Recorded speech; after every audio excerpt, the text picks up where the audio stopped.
Hey, everybody. How are you doing? Doing great. Thanks for asking. The proverbial, I hope you answered in your car if you're just like driving along the road.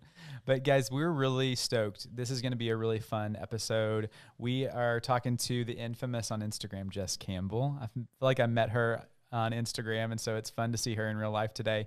But she is the founder of Out in the Boons, which is a small shop that helps nonprofit fundraisers raise more money online and in person.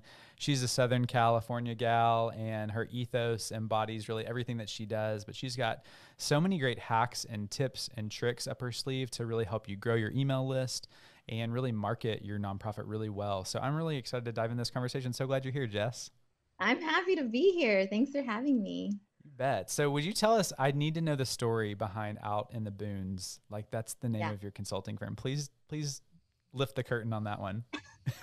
it's a good one. I've been fundraising for almost 17 years at this point.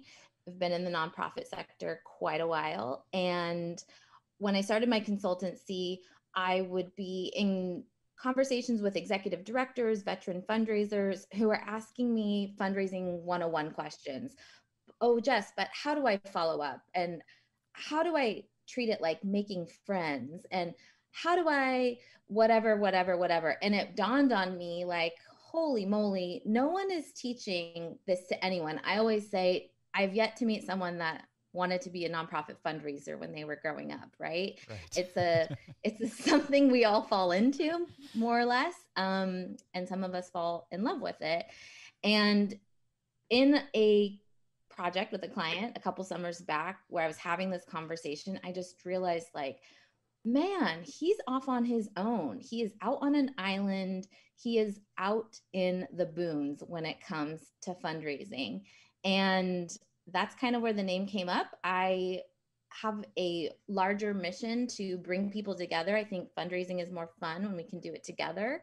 And I think we all need to support one another, learn from one another, because like I said at the beginning, no one is teaching this stuff You're so in right. I a mean, traditional way. Becky and I, spent most of our time in kind of medium-sized or big-sized nonprofits, but we just always had this heart to serve those that feel like they're on an island, because sometimes when you have resources, you take those for granted. And when you don't, when they go away, you realize there's so many hats to wear and so many things to do. So I love that that's your ethos because it's underserved. And that's really part of the hope of this podcast, that we can be a little island to hang out on and be a Hopefully a tier big together. island, like an Australia kind of island, because you're right, community is where the rubber meets the road, and we cannot do these things alone. And that's why I think it's so great that you came on today. And I really want people to kind of get to know you, because I think your career history is very interesting. So kind of talk about where you started, because you were in Colorado to New York to California. You've Hollywood, right? Too. yeah, she's like been cross country. So yeah, give us a little bit of background on where you went to school and how you got into this. Yeah, I went to the University of Colorado in Boulder, and I started my nonprofit journey. I was doing some nannying, babysitting, and one of the parents said, "You should go check out this nonprofit." Little did I know that I was walking into literally the first volunteer training ever of There with Care that's now been around for, almost 2 decades. And I fell in love. They're an organization that helps families with critically ill children. And I just dove in head first as a 20-year-old. And that led me to become the first paid employee of the nonprofit. The founder paid me before she paid herself. My goodness. Oh, And what I learned really quickly is, especially doing the level of intense work that we were doing with these families, um, I didn't have the maturity or the professionalism to turn off. So I was working 24/7. I was the first or second call when a kiddo would have an emergency or heaven forbid pass away. And it was a little too intense. And so at that point in my career, I said, I am so lucky that I love what I get to do every day. But if this is going to be sustainable, I am not going to be able to be on the front lines of the program side of things.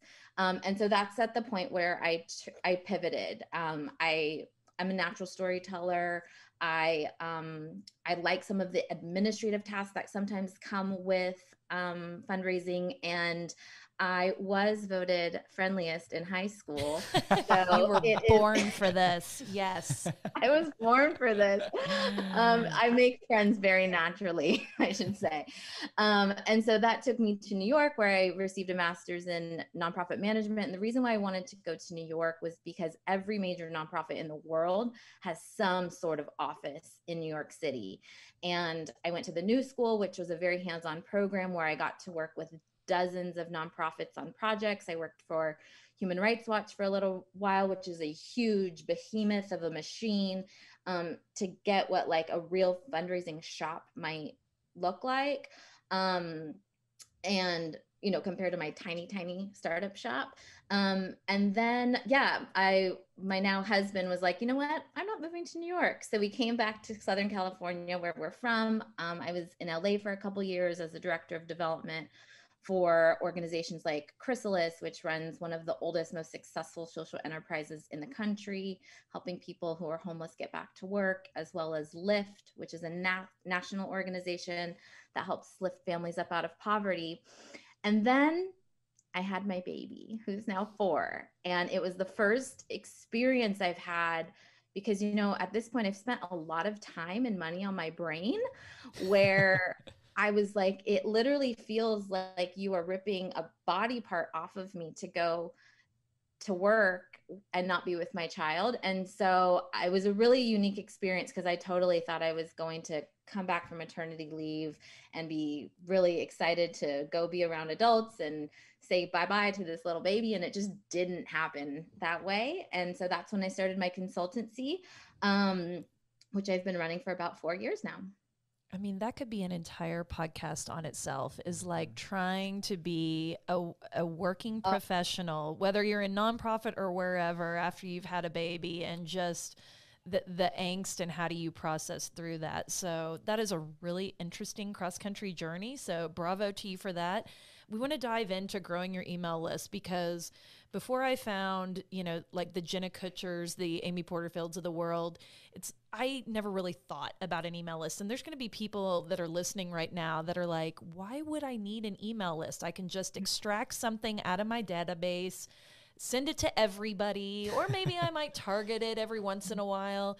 Why do people need an email list, and why is it important to keep growing that over time?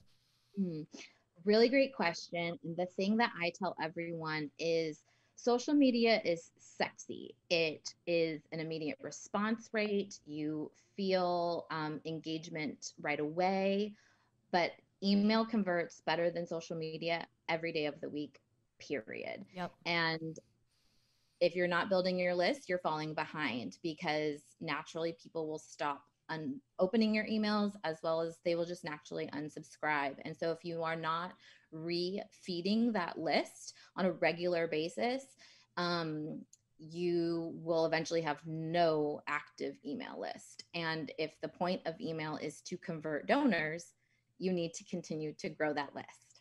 And I think, I've heard people talk before too, is that we all rely on these social networks, but at the end of the day, they own the network. They can change the algorithms, they can implement whatever changes, but the email list, it's like, it's treasure. It is like, it's yours. It's a database, So it works. It makes sense to invest in trying to grow that and cultivate that. So where do you, sorry. Yeah. I was just going to say, and you can get really smart with your email list in a way you can't with social media. You can segment, you can personalize, you can one-on-one, and you can't really do that on social media. And it's just a more effective way to raise money, which I think sometimes nonprofits get sidetracked by the shiny object. And listen, I love me some Instagram, and I can get lost on TikTok, but like at the end of the day, if your job is to raise money to support a cause you are trying to power, you have to have resources, and those are usually financial, and those come by way of email. Well, and if you really think about it, what would happen to all of us? Let's say we have 100,000 followers on our organization's Instagram account or Facebook account. What happens when Facebook just decides to shut down, or Instagram goes away forever? Those people are lost to us forever without having an email address or a contact information. So I hear what you're saying. I am drinking the Kool-Aid. So where does somebody start? You know, if they're going to start growing this email list and make it be sort of this robust, ongoing conversation. Mm-hmm. I have spent a majority of my consulting years working with the very small shops. It is not uncommon for me to come in contact with someone that when I ask how big their donor list size, it's 10 or 30 or something super duper duper small. And I have a list of some ways to get started, which we can go through right now if that works Go for you. it. Yay. I Get think the number ready. one Poise your Ready. pens, Pull over, take your folks. notes. If you're driving, pull Yes. over, Pull please. over if you're in the grocery aisle, which is when I Our usually listen our to lawyer podcasts. loves that we advise that. So the number one thing I think everyone needs to do is ask. So if you do have any social media following, a network of friends or family whatsoever, you need to ask them to come over to email as well. The truth of the matter is that email open rates for nonprofits are on average about 25%. Social media is about 6%, maybe even less, depending on your platform. And so I very much believe in a multi-channel communication approach. And so you want to be building across all of them. If you do have a heavy social media following, why not ask those people to come over to your email list? Now, I wouldn't say, hey, sign up for our newsletter, because again, I don't think very many people are rushing to join a newsletter. But if you have a really fantastic story, or if you have a list of tips or tricks that apply to your nonprofit, or if you have maybe a report of data that you just uncovered based on the work that you do, whatever, make the price an email list. There's a price of admission, and it's their email address. So that's number one. Number two, and this again, I'm going to use the word sexy. This is the opposite of sexy, but Frumpy. golly, It's it frumpy. works. Great. There's nothing sexy about it, but it works. And that is stay consistent. So I very much advise people to pick a cadence and stick with it. Come hell or high water. If you're emailing your list once a month, once a week, twice a month, whatever it is, you need to pick it and stick to it. Because otherwise what happens is people become unaccustomed to you being in their inbox. And then what happens when it does come time for you to ask them for something, which generally comes at a faster pace. So for example, if you're emailing your list regularly one time a month and it's appeal season, you might turn up the volume to 3-4 times a month. People are going to be like, whoa, like I haven't heard from them barely ever. And now they're hitting me 4 times in a month, and like unsubscribe. You know, you have to warm your audience up and prep them to see you in their inbox. I mean, there's a reason why I never unsubscribe from the daily anthropology email that comes to my inbox, or the Target one, or that 20% Bed Bath & Beyond coupon that they're always trying to get me to open. It's because I'm used to seeing them every single day in my inbox. And you need to build up to that over time with your audience as well. Shall I keep going? And I think, I'll remember when we were, trying to make decisions of how to use email in a nonprofit, you got to work through the fact that it may seem like a lot to you, but it's not, because people are thinking about 5 gazillion other things besides your nonprofit. So weekly is not crazy. I mean, showing up weekly is not too often if you've got great content to share. So I just think that's impartation, but I love your advice of like, whatever you can stick to is what you need to commit to.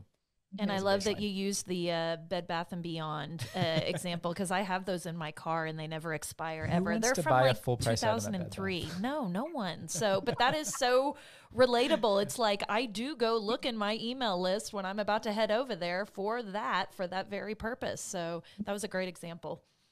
I just want to hit on one thing too that I would love for nonprofits listening to really get the gusto to release. And that is, I would love for nonprofits to not be afraid to show up in an email in an inbox, or afraid to ask. The truth is that you don't ask what you don't get for. Susan Ramirez, who heads up the Austin Angels nonprofit in Texas. She always says, if you're not hearing no, you're not asking enough, which I love. And if you're afraid that you're going to like bother your donors by emailing them a value-based story full of impact or joy or hope or inspiration, you're wrong. You're not going to annoy them. You're going to provide value to them.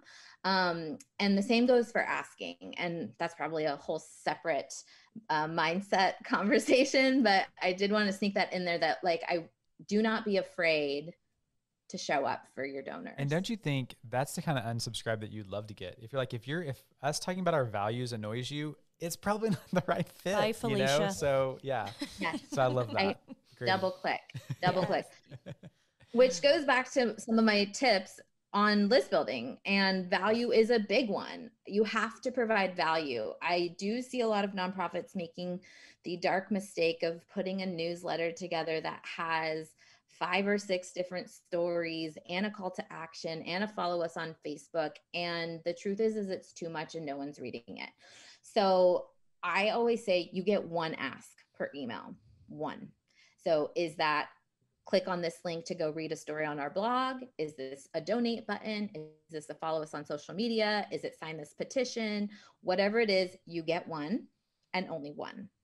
And so if you are producing some sort of newsletter that has a whole bunch of content all over that, break that up into 4 different emails and 1 email per story. That would be a more effective route to get people to actually complete the action, because what's the point of an email if no one's actually opening it, reading it, or clicking it? The longer Jess talks, the more my paranoia just starts to heighten, where I'm like, oh my gosh, we have all got these norms that we're breaking. Yes, we are stumbling over ourselves doing all of these things wrong. And it's like, but what you're saying has resonance, and I understand that. Yeah, I don't want someone to email me, my favorite nonprofit, and ask me to do 5 things. You know, I'm overwhelmed today. I'm trying to do my job. I'm trying to feed the kids and get homework done. It's like 1 thing is enough for me. So that's a great piece of advice. And something we talk about, I feel like a lot, is playing the long game. You know, we're all in the long game. It's like, you've got the time to do those 5 things. It doesn't have to all be today. You know, they don't have to follow you on YouTube and Instagram and Facebook all the same day. Like, you've got time to do that. So I'm loving this convo. Yeah, I am too. Feeling it. And we could probably have a part 2 on the whole side of design, because I have a lot of opinions on that as well. But for the point of this conversation, which is about building, I also think for organizations that are at their start at the very beginning, or maybe need to invigorate their list, I'm going to go ahead and say it. And my fellow fundraisers, do not hate me for saying this, because don't apologize. Go are. for it. But I do think that hosting some sort of an event is a great way to get people on your email list who have the potential to be your right donor audience. I'm not talking about a gala. I'm not necessarily even talking about a fundraising event. But if you can do some sort of Q&A with your program director, or if you can do a State of the Union, or if you can talk about the pivot you've made during COVID, again, the price of admission is an email address. It's a low barrier entry. It's easy to share. It's something that your board members or advisory members can pass to their networks to break it past just your little core. It's something you can put on social media. I do think that organizing something of that nature, that again is providing value, is a really great tactic to build your email list. So smart. I feel like it's all about creating value for your group, you know? So can you walk us through, like, thinking of an organization, how do you sit around and brainstorm and think, what is this value proposition we could offer? Because we've all seen list growing tactics for companies that they're like, oh, get this freebie or do this, you know, subscribe. What do you do if you're a nonprofit? How do you create that lead magnet, so to speak? Totally. I think the first thing you need to do is figure out who your ideal donor is. One thing I say a lot is, and someone has said this before me, if you speak to everyone, you speak to no one. And so you need to figure out who you are targeting when you're reaching out via communication. So in the nonprofit space, we're going to accept a donation for pretty much anyone, unless there's some sort of like ethical, um, question at hand. But we're not turning down donations over here for the most part, unless I'm living under some sort of rock that I haven't uncovered or whatever.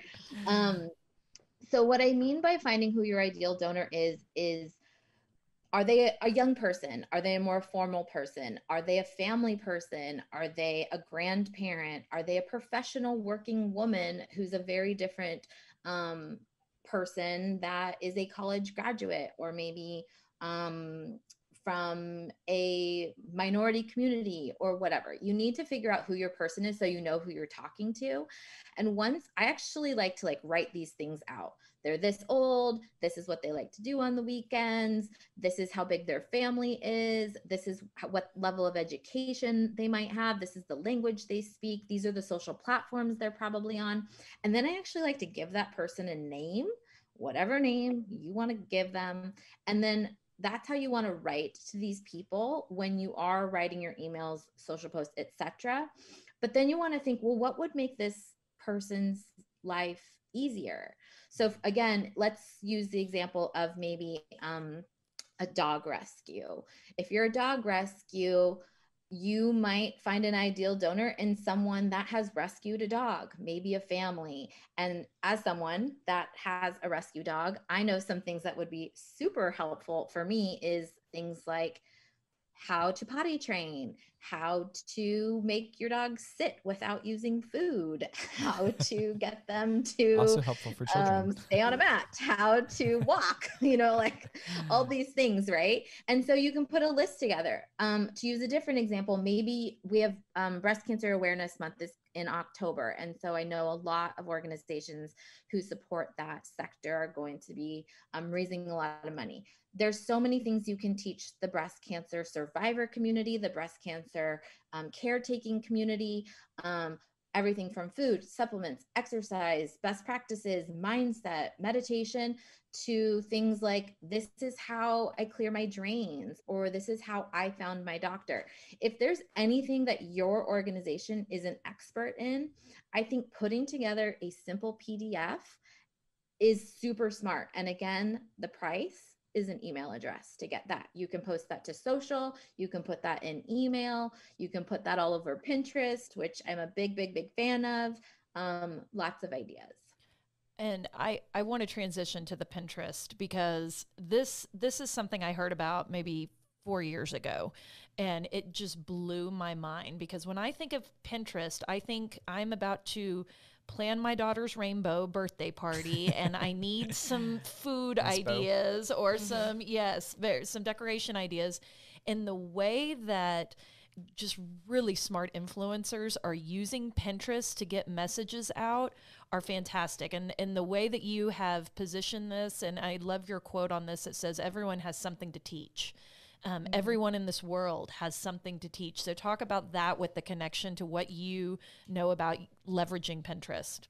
Yeah, I'm a big Pinterest fan. It has worked well for my personal business, but also for my nonprofit clients. And what I love about Pinterest is, number one, not to go too deep into donor psychology, but I'm a little obsessed with all things. And one thing that I learned in this phenomenal book on sales this year is that 70 to 80% of the buying power lies within women. And as a fundraiser, a majority of the major gift asks that I've made have, yes, been to white men. But what I know is that behind every maybe resourced white male is a female really pulling the strings and making the decisions. I think it's 80% of Pinterest users are female, and they have the buying power. They also have a higher, what do you call that? Their annual salary is higher. I want to say it's like $70,000. And so I'm just saying, like, a female who's, I think, usually a mom and in like the 25 to 55 range is So if that's pieces of your ideal donor, they're hanging out on Pinterest, whether they're gardening or rainbow birthday unicorn shopping or whatever. They might also be whatever it is your nonprofit supports. So that little background. But yes, I think people are looking on Pinterest for the how, not necessarily the why, but the how. So how to do something. And again, this is probably a whole separate episode just on Pinterest, but it's, I think basics is setting up your business Pinterest account for business so you can track analytics, starting with at least 10 boards. And it can be everything from your organization's blog posts, stories. You can do how-tos. You can do inspiration quotes. You can have a whole board that links back to your Instagram account and all of your posts there. Or like for you guys could have boards all around a podcast. You could have things on resources for your community that maybe you're not totally producing, but you're curating from a bunch of different areas. People, what you're doing with Pinterest, in addition to growing your email list, is building that know, like, and trust factor, because you are positioning yourself as an expert by curating and producing content there. That's what you're creating for yourself. I love that. And I feel like that's the long game play too, is that you're sowing these seeds because those are going to be there, all these inbound links and all this traffic and all these eyeballs. It's not as fleeting as some of the other platforms. And I realize it's not a social media platform. It's more of a search engine, but I think that's a really powerful tool that definitely we're underutilizing. Love that so much. And I know you're about to jump in here, John, but I just think what you said is so spot on, that we think of Pinterest as this fun, at least the people like me, that are not enlightened in this way. I mean, we think of it as a place that we can go and gather and curate things that are interesting to us. But at the end of the day, it is a search engine. It's no different than Google, and it's going to aggregate in that way. And I actually even have a question just about, the way that you have your Instagram set up for your company out in the boons. I mean, it looks almost at the top like a board, a Pinterest board. You have your own sections here, interesting facts, testimonials, here's my courses. And it seems like that is such a smart way to do more with less. And it's like you can be on multiple platforms and do this multi-channel piece in a smart way that doesn't create all this extra work. Because, I mean, really in nonprofits, we're strapped not only for money, but for time, because there's just not enough of us. So, I mean, was that part of your strategy? 100%. I love repurposing content. So I do teach a method called Get Them on Base, which is based off of me watching that movie Moneyball, based on the Oakland A's. I love that. Where Data is power. Right? Yes. And they have this statistician that basically teaches the Oakland A's, it doesn't matter how funky or how silly, as long as they get on base, they're that more likely to score a run and win the game. And I use that same methodology when it comes to email. So we don't want to put a 7-paragraph, 1,000-word email together that tells probably a compelling story about very long. People don't have that kind of time. So we want to do teaser text that then is maybe read more about Sandra on the blog. And then you get them on base, AKA your website, which is that much closer to your donate button if they feel like clicking around. The other base, when we're not in COVID times, is in person, right? We're always trying to get people to see, smell, touch your organization up close and personal. And so to your point about the content, if you are producing a blog post and you're driving your email list to your blog, you can then take that content from your blog, make it a Instagram post, a Facebook post, pin about it. Another trick about Pinterest is they reintroduced something at the top of this year called fresh pins, and they value those, they prioritize those. Okay. So you can have one piece of content with, I like to do anywhere from 3 to 5 fresh pins, which is the cover image of your pin. But it can all connect back to the same content. So for example, just to go back to like let's say you're an environmental organization, you recover food, and you do a lot of cooking tips and tricks. You have a blog post on gazpacho. Maybe one of your fresh pins is like 7 ingredients to make the summer's best gazpacho, but then another pin is like how to recover and reuse your tomatoes, versus another pin that is like, I don't know, I'm blanking, but you get the point. Yeah, like, totally got it. you can repurpose Totally. the titles, even though they all drive back to the same content. So you're not creating 3 to 5 pieces of content for Pinterest. And it doesn't have to veer away from your mission. I'm just thinking, like, how is this enriching? It's educating. It's getting people more connected to what you're trying to advance anyway. So I feel like it's mission aligned marketing. It's actually amazing. So I love that. So Jess, okay, we could talk about all these different fun strategies forever. I want to hear, the way I found Jess was on Instagram, and I literally discovered her the day after she had rallied hundreds of nonprofit professionals for an online summit called Raise More Together. And so I'd love to just hear about that. I know you have a heart for getting people together and virtually right now for sure in COVID. Will you talk about that event and talk about, what your heart and vision was for that and what happened? Yes. As mentioned at the top of our conversation, I really believe in building community together for fundraisers. When I was director of development in Los Angeles, my boss would go to these cohorts once a month with other executive directors where they could brainstorm or complain about their staff or get feedback. It was like this peer mastermind. And I was like, I want that. And I curated that with some friends in town. And it just really made me realize that development can be a really lonely space. It can be an isolating space. And because it's not one of the areas funders love funding, there's often one of us per organization, which means there's not a lot of other people that get it. And I want to always be bringing people who get it together. And so I did this event last year in person. That's not happening right now, but what it did was really break open the ability to have people from all over. I mean, we had over 730 people show up for this event.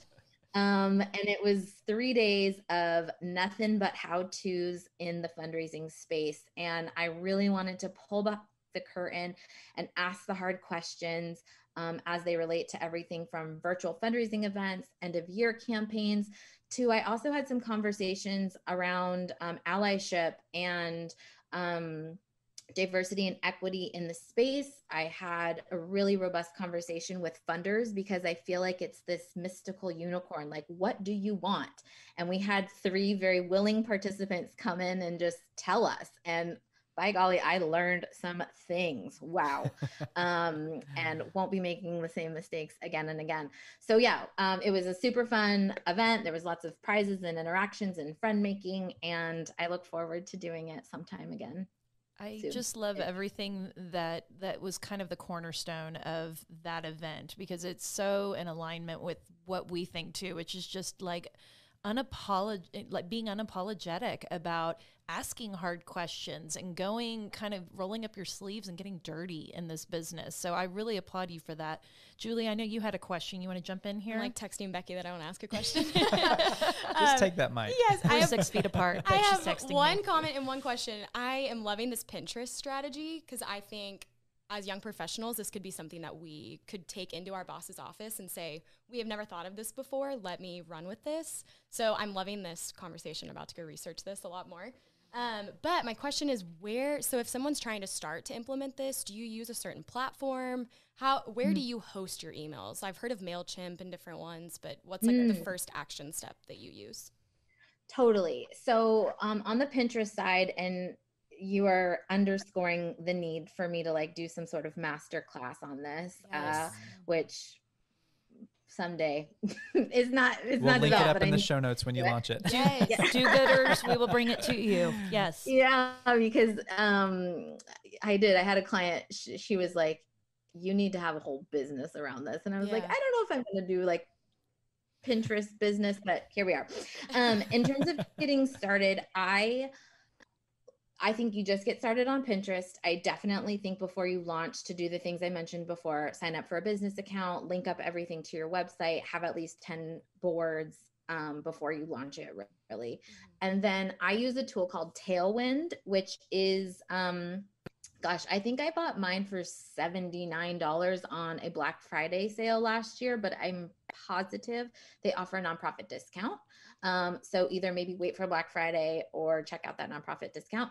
And it is amazing. It's amazing, amazing, amazing. I cannot speak highly enough. It allows me to, outside of like designing the pin covers, to spend less than 30 minutes a week, and it just flies. And it allows you to schedule and loop so that, for example, if you had a pin on a topic that is cyclical, like end of year, for example, is something I teach a lot about. And so I have the ability to loop that content. So it like repopulates.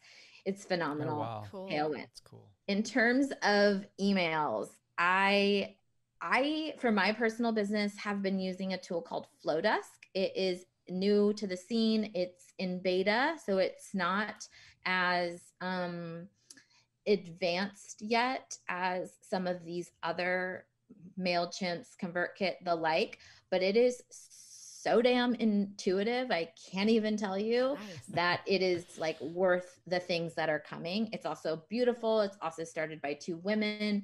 And I think it's great. There are like the MailChimps of the world. I find myself to be pretty savvy, and I spent 48 hours trying to figure out MailChimp, and then, was Abort mission.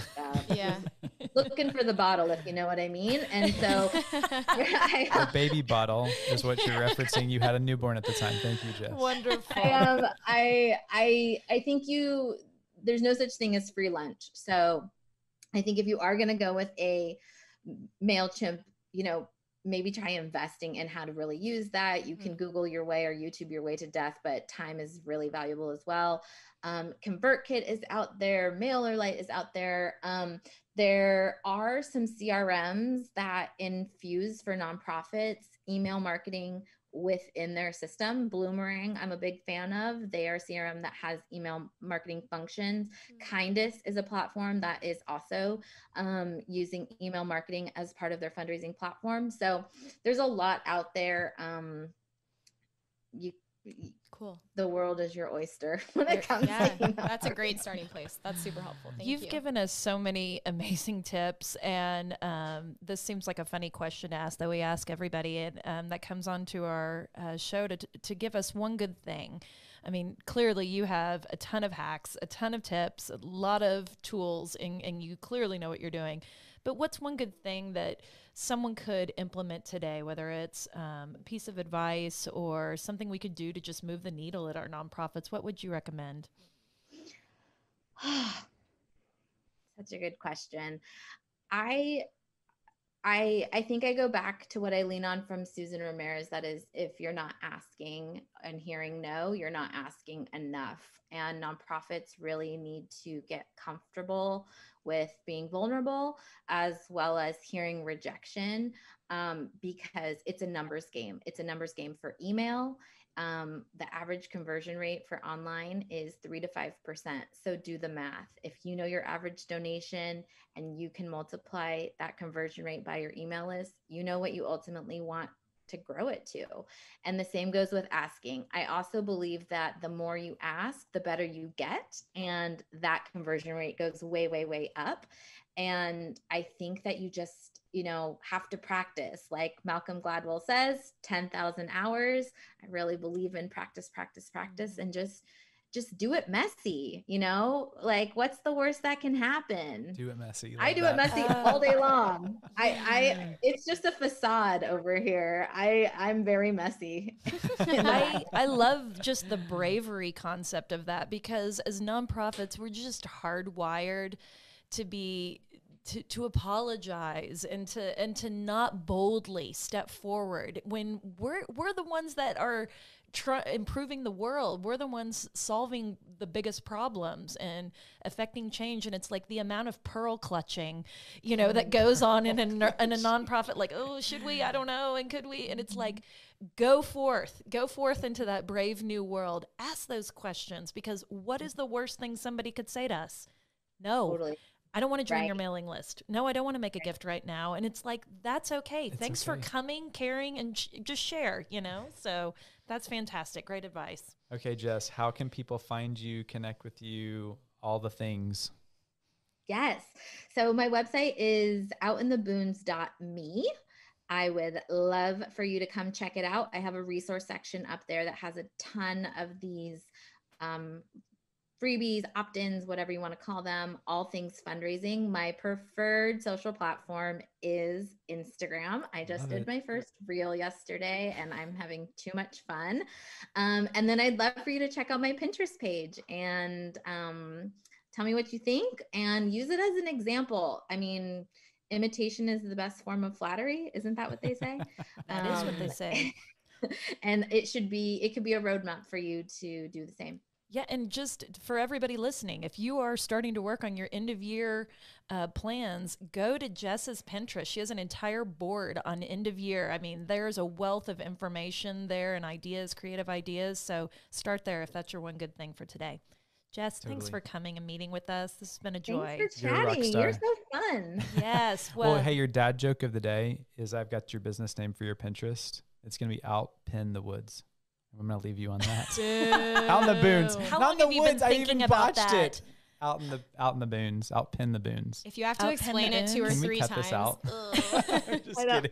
So I live in Southern California where there's not very many woods. So maybe that's why. Outpin the boons. That is what I tried. I don't and even know. failed. That's hilarious. I loved it, John. It's okay. Jess, thank you for your time. Thank you.